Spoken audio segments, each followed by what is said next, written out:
નમસ્કાર વિદ્યાર્થી મિત્રો, ધોરણ 11 ગુજરાતી માધ્યમમાં આપનું ફરી એકવાર સ્વાગત છે.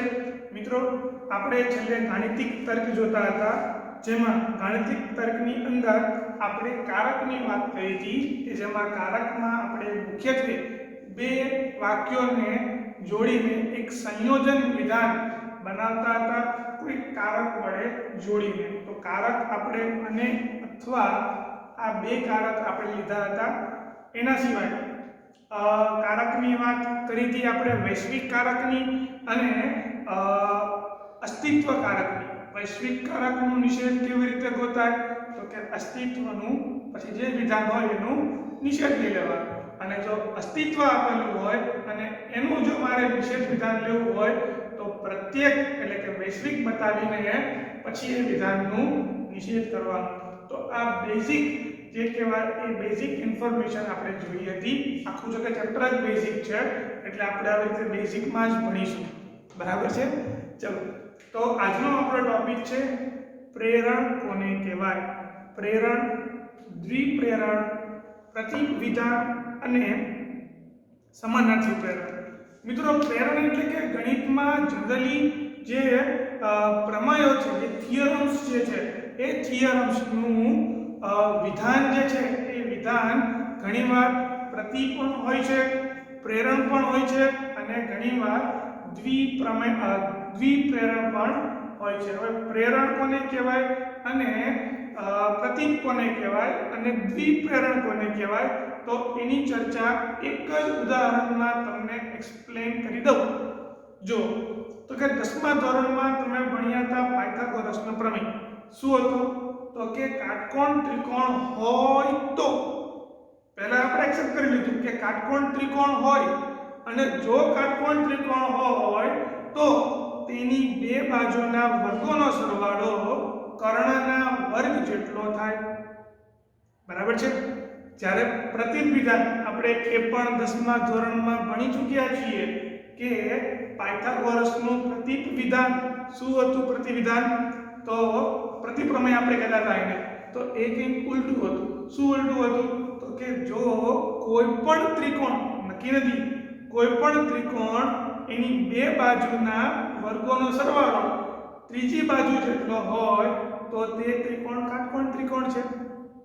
એક છે પ્રેરણ, બીજું છે એનું પ્રતિપ્રેરણ. પણ જ્યાં બંને આવે એટલે કે જો કોઈ ત્રિકોણ કાટકોણ ત્રિકોણ હોય તો અને તો જ એના વર્ગોનો સરવાળો કર્ણના વર્ગ જેટલો થાય. એટલે કે આ બાજુથી જાવ તોય તમે સાચા છો અને આમથી તમે આવો તોય તમે સાચા છો. તો આવા પ્રમેયો, આવાને આપણે અહીંયા સમજવાના છે. બરાબર છે? તો ચલો એક પછી એક સમજીએ. સૌપ્રથમ તો પ્રેરણ. પ્રેરણ કોને કહેવાય? તો પ્રેરણ વિધાન જોઈને જ તમને ખબર પડી જાય કે જે વિધાનમાં જો અને તો, એટલે કે જો પછી કોઈ એક વિધાન P અને તો પછી કોઈ વિધાન Q આવી રીતનું જ્યાં આપેલું હોય તો શું કહેવાય? તો કહેવાય અને પ્રેરણ. અને પ્રેરણ માટે આપણે આવો સિમ્બોલ વાપરીશું કે જો P હોય તો અને શું કહેવાય? Q. આ થઈ ગયો તમારો પ્રેરણનો સિમ્બોલ.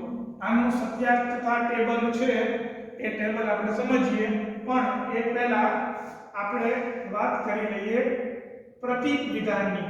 આ પ્રેરણ વિધાન કહ્યું કે જો થી તો આપેલું હોય તો પછી પ્રેરણ ઉપર જ બધા જ છે. શું છે? તો કે પ્રતીક વિધાન.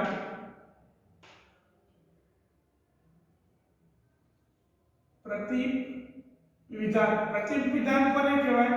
તો કે પ્રતીક વિધાન કહેવાશે જો P થી Q હોય તો કે જો P તો Q એટલે કે P implies Q અને implies બોલાય. P implies Q હોય તો એનું પ્રતીક શું થશે? તો કે આનું પ્રતીક થશે Q implies P. જો આવું હોય તો આનું પ્રતિવિધાન શું થાય? Q implies P એટલે કે Q તો P. આ થઈ ગયું પ્રતીક. આનું ઊંધું આ p થી q તો આ થઈ જશે q થી p. આવું આપેલું હોય એની બદલે આ કરીએ તો આ જે નવું વિધાન જે મળે આને કહેવાય આપેલા વિધાનનું પ્રતિવિધાન. ચલો આનું આપણે ટેબલ જોઈ લઈએ.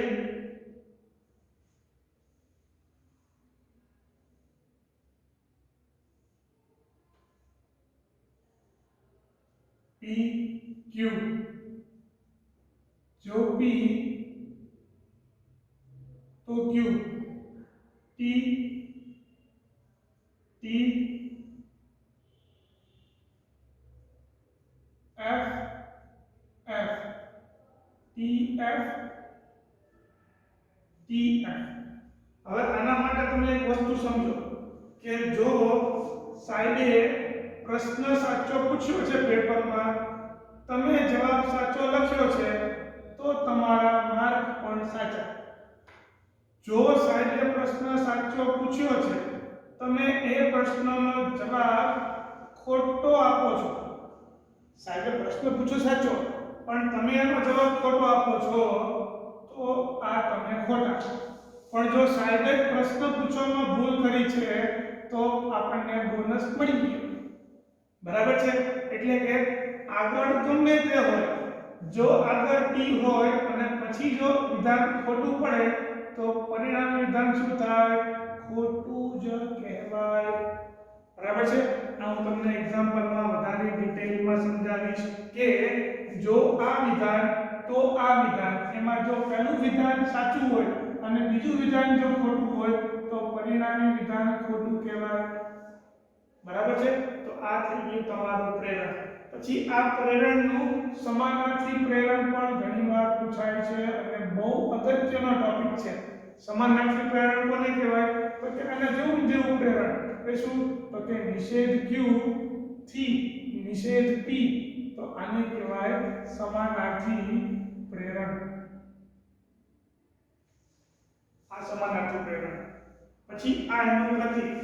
અને પ્રેરણ અને પ્રતીક એ બંનેનું કોમ્બિનેશન એટલે કે બંનેનું સંયોજન એ થશે દ્વિપ્રેરણ.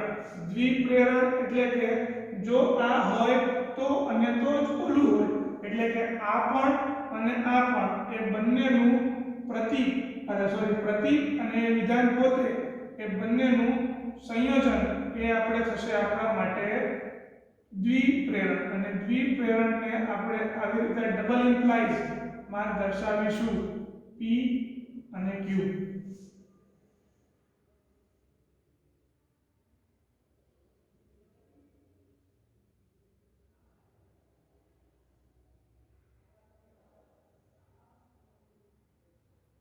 t t f f t f t f. જો બંને સાચા તો જવાબ સાચો, જો બંને ખોટા તો જવાબ સાચો. કેમ? જો પહેલું જ વિધાન ખોટું હોય તો બીજું ખોટું જ આવશે, અને જો બીજું વિધાન ખોટું હોય તો પહેલું વિધાન ખોટું આવશે. પણ જો એક વિધાન સાચું અને બીજું વિધાન ખોટું અને બીજું વિધાન ખોટું અને બીજું વિધાન સાચું તો વાત સાચી થશે નહીં. કે જો પાયથાગોરસનો પ્રમેય સાચો થતો હોય તો કાટકોણ ત્રિકોણ, જો કાટકોણ ત્રિકોણ સાચો થતો જ હોવો જોઈએ. બરાબર છે? પણ એક યાદ રાખો કે ભાઈ કાટકોણ ત્રિકોણ છે પણ પાયથાગોરસનો નિયમ પાલન કરતું નથી તો વાત ખોટી. અને જો પાયથાગોરસનો નિયમનું પાલન કરે છે પણ ત્રિકોણ કાટકોણ નથી તો એ વાત ખોટી. માટે આ શું થશે? દ્વિપ્રેરણ. બરાબર છે? તો આટલા એક બેઝિક રૂલ હતા.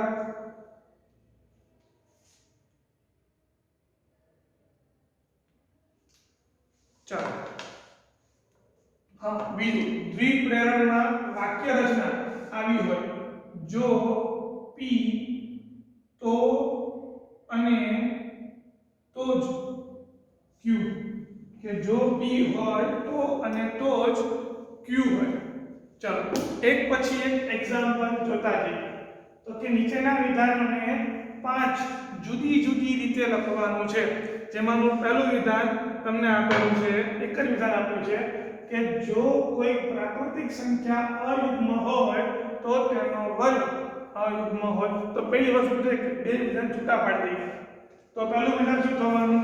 તો કે જો કોઈ પ્રાકૃતિક સંખ્યા યુગ્મ છે અને બીજું વિધાન કે તે પ્રાકૃતિક સંખ્યાનો કોઈ પ્રાકૃતિક સંખ્યાનો વર્ગ કેવો છે તો કે અયુગ્મ છે બરાબર છે બંનેમાં આવશે પ્રાકૃતિક સંખ્યા તો કે જો પ્રાકૃતિક સંખ્યા અયુગ્મ છે અને બીજું કે જો પ્રાકૃતિક સંખ્યાનો વર્ગ પણ અયુગ્મ છે હવે આ વિધાનને આ રીતે લખવાનું છે સાચું પડે તે રીતે તો પહેલી રીત p implies q એટલે કે જો p સાચું તો q એટલે કે જે વિધાન આપેલું છે એનું as it is એક પછી બીજું શું કીધું છે અહીંયા તો કે બીજી રીતે કહેવાનું છે તો કે p માટે q ની આવશ્યક p માટેની એ થશે p એ q માટે પર્યાપ્ત શરત છે પર્યાપ્ત શરત એટલે કે આવી રીતનું કહેવા માંગુ છું કે જો કોઈ પ્રાકૃતિક સંખ્યા અયુગ્મ છે તેમ જાણતા હો તમે તો તેનો વર્ગ પણ અયુગ્મ સંખ્યા થશે થઈ ગયું એના જેવું જો વિધાન તો આને કહેવાય પર્યાપ્ત શરત પછી બીજું છે કે જો કોઈ સંખ્યા પ્રાકૃતિક સંખ્યા અયુગ્મ તો તેનો વર્ગ પણ અયુગ્મ સીધું તો શબ્દ પહેલા ઇમ્પ્લાય થી કર્યું પછી આપણે બીજું બતાવ્યું કે p માટે એની પર્યાપ્ત શરત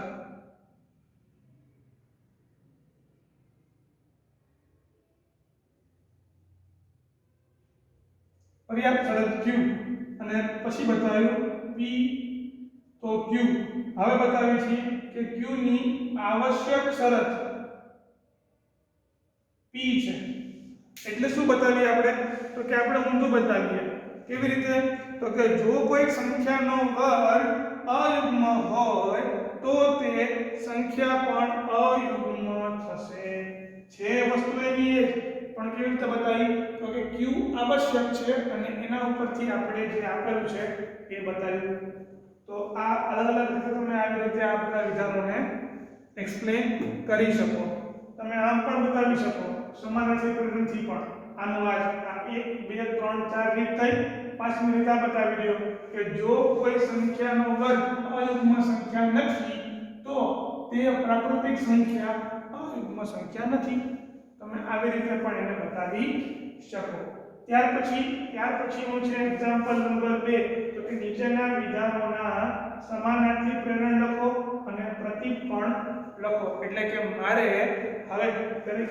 વિધાનોના આવી રીતના સમાનાર્થી પ્રેરણ લખવાના છે અને એના પ્રતીક વિધાન પણ લખવાના છે પહેલું તો શું કીધું છે તો કે જો x અવિભાજ્ય સંખ્યા હોય તો x અયુગ્મ સંખ્યા હોય તો કે પહેલા વિધાન થશે x અવિભાજ્ય સંખ્યા અને બીજું વિધાન શું થવાનું x યુગ્મ સંખ્યા એટલે કે પહેલું વિધાન થશે p શું તો કે x અવિભાજ્ય સંખ્યા છે અને બીજું વિધાન q x અયુગ્મ સંખ્યા છે તો એનું પ્રતીક કરો અને સમાનાર્થી પ્રેરણ કરો તો શું થશે તો કે પહેલા આ બાજુનું લેવાનું નિષેધ કરીને તો કે જો x અયુગ્મ સંખ્યા ન હોય તો x એ અવિભાજ્ય સંખ્યા નથી બરાબર છે પછી બીજું લે જો સાવ સહેલું છે જો બે રેખાઓ સમાંતર હોય તો તે રેખા સમતલમાં છેદશે નહીં તો પહેલું વિધાન જો બે રેખાઓ સમાંતર છે અને બીજું વિધાન કે તે બે રેખાઓ સમતલમાં છેદશે નહીં એટલે કે જો બે રેખાઓ સમતલમાં છેદશે નહીં બનાવીએ સમાનાર્થી પ્રેરણ શું થવાનું તો કે પહેલું લેવાનું તો કે જો સમતલમાં છેદશે તો તે બે રેખાઓ સમાંતર નથી બરાબર છે ચાલો એના પછીનું કંઈ ઠંડુ છે આ પહેલું વિધાન તે સૂચવે છે કે તેનું તાપમાન નીચું છે પહેલું વિધાન કંઈ ઠંડુ છે અને બીજું તેનું તાપમાન નીચું છે તો જો તો શું થશે તો કે પહેલા બતાવો q એટલે કે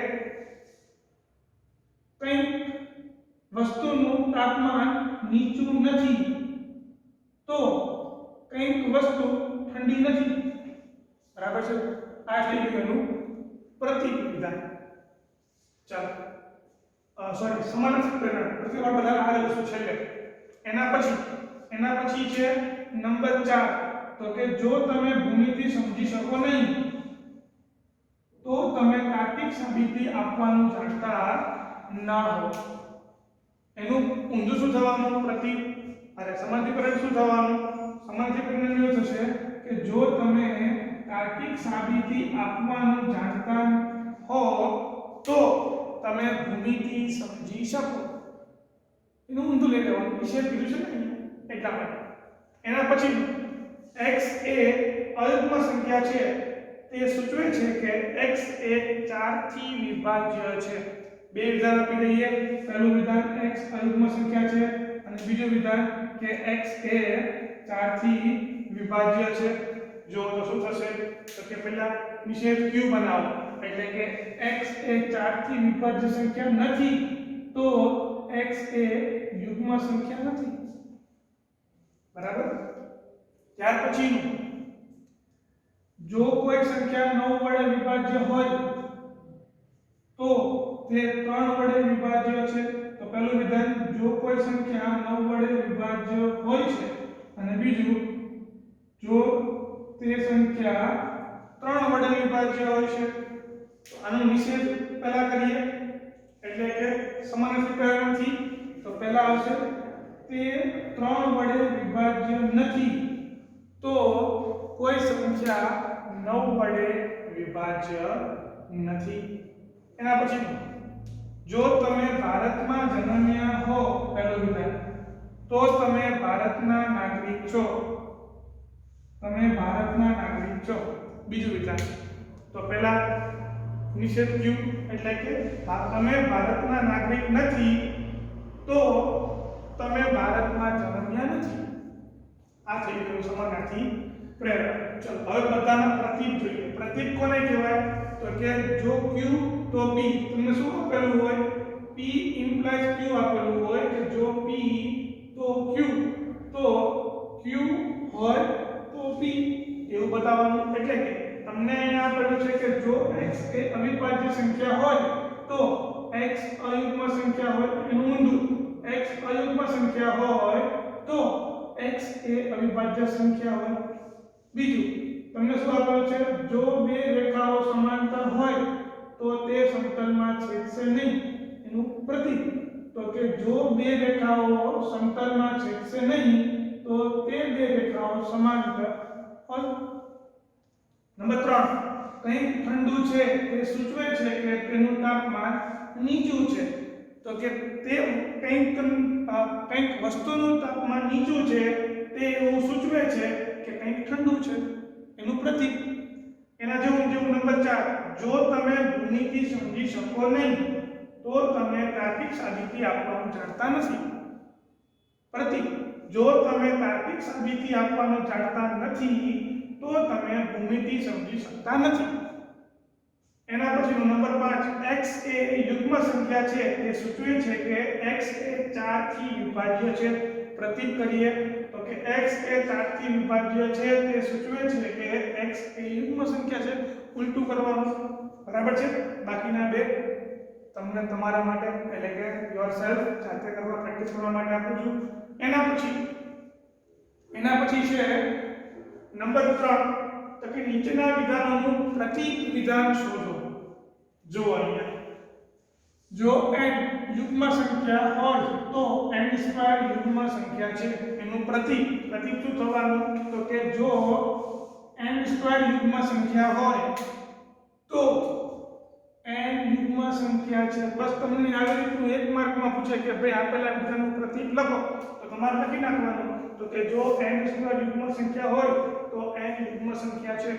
એના જેવા બાકીના બે આ પણ હું તમને આપી દઉં હોમવર્કમાં. સાવ સહેલા છે, જોઈ લો. આ છેલ્લો એક્ઝામ્પલ કરાવી દઉં કે જો બે પૂર્ણાંકો a અને b માટે a > b હોય તો a - b હંમેશા ધન પૂર્ણાંક આવે.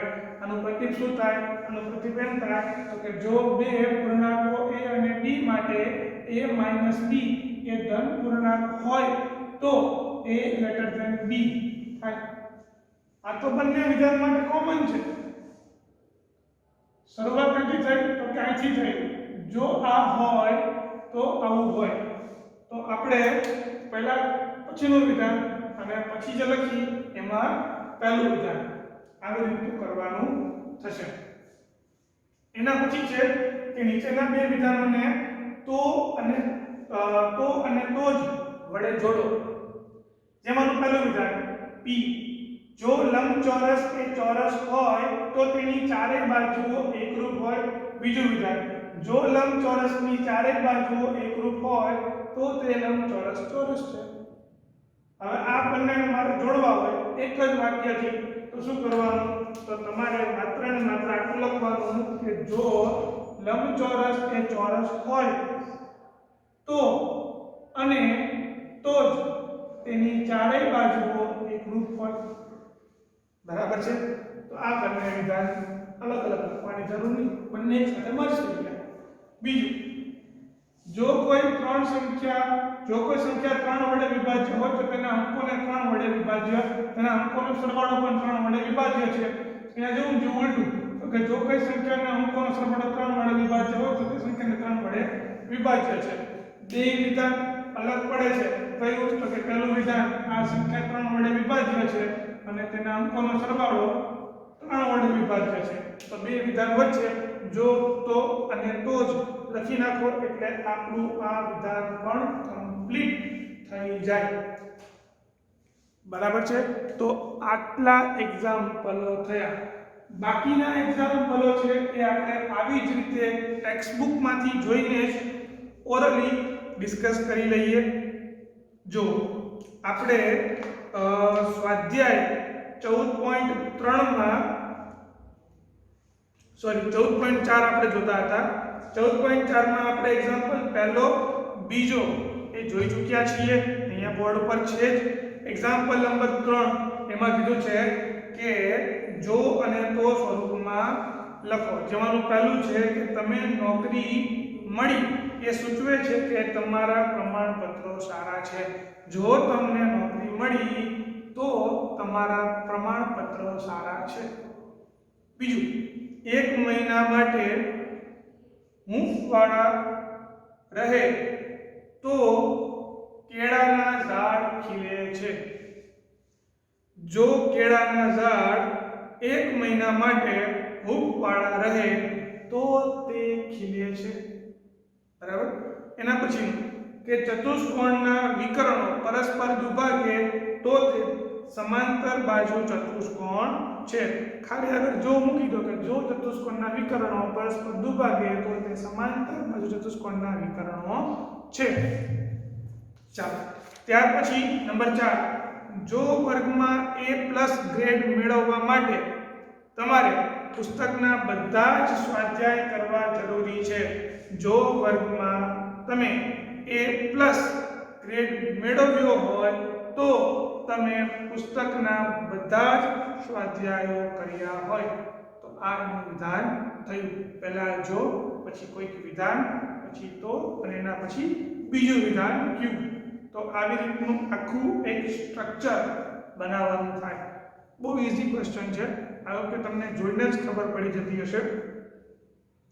એના પછી ક્વેશ્ચન નંબર 4 એ પણ જોઈ લો કે તમને બે વિધાનો આપેલા છે A અને B.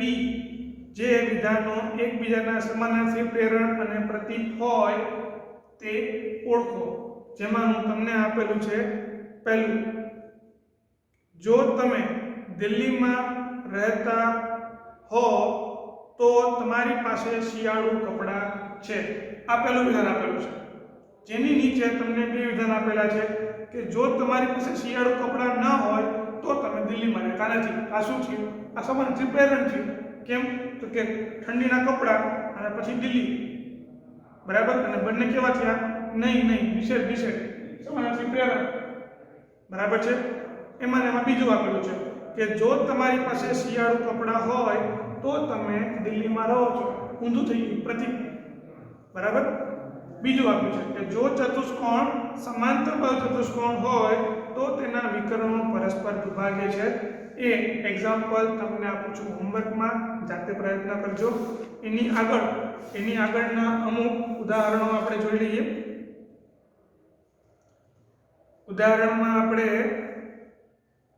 ઉદાહરણ 10 જોઈ ચૂક્યા છીએ. ત્યારબાદ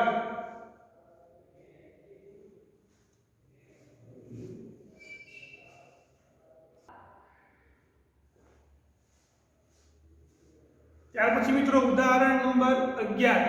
ઉદાહરણ નંબર 11 તમે જોશો તો એમાં આપેલું છે કે સંયુક્ત વિધાનોમાં પહેલા ઘટક વિધાનો ઓળખો અને તે સત્ય છે કે અસત્ય. બહુ ઈઝી છે. નંબર 1 કે જો ત્રિકોણ ABC એ સમબાજુ ત્રિકોણ હોય તો તે સમદ્વિ બાજુ ત્રિકોણ છે. તો કે ત્રિકોણ ABC એ સમબાજુ ત્રિકોણ છે અને બીજું કે ત્રિકોણ ABC એ સમદ્વિ બાજુ ત્રિકોણ છે. વિધાન કેવું છે? સત્ય. કે જો સમબાજુ હોય તો એને સમદ્વિ બાજુ કહેવાશે. સમબાજુમાં બધું સરખી હોય, સમદ્વિ બાજુમાં કોઈ પણ બે બાજુ સરખી હોય. પછી કે જો A અને B પૂર્ણાંક સંખ્યાઓ હોય તો A અને B સમય સંખ્યા છે તેમ કહેવાય.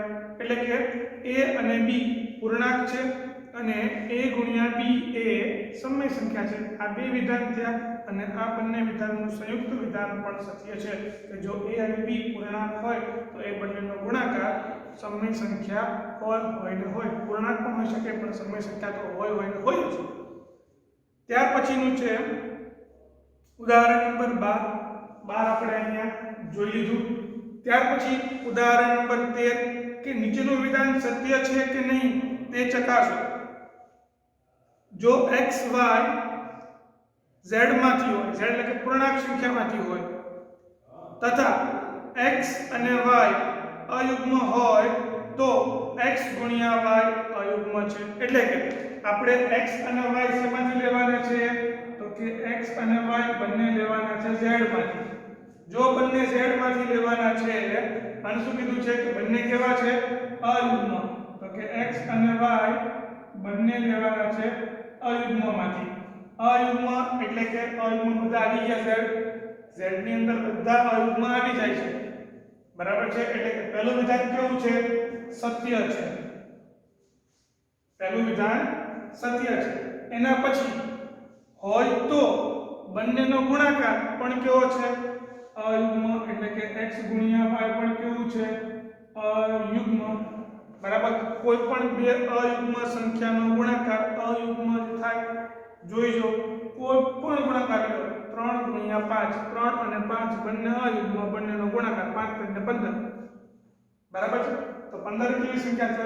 અયુગ્મ સંખ્યા. પ્રશ્ન સાચો પૂછ્યો છે, જવાબ સાચો મળ્યો તો પરિણામી વિધાન પણ કેવું થાય? સત્ય થાય. આ શરત પરથી. બરાબર. એના પછી છે કે સમાનાર્થી પ્રેરણની રીતે નીચેનું વિધાન સત્ય છે કે મિથ્યા તે ચકાસો. તો એ આપણે આજે નહીં ચકાસીએ, એ આપણો નેક્સ્ટ ટોપિક છે.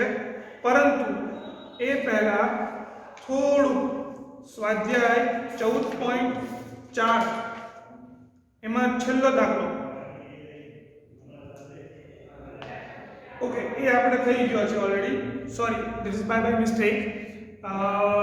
તો આ સાથે આપણે આ ચેપ્ટર એટલે કે 14.4 અહીંયા પૂરું કરીએ છીએ અને આપણે આવતીકાલે એક બીજું નવો ટોપિક ભણીશું આ જ ચેપ્ટરનો. તો એ આપણે ભણીશું આવતીકાલે. તો ત્યાં સુધી આવજો.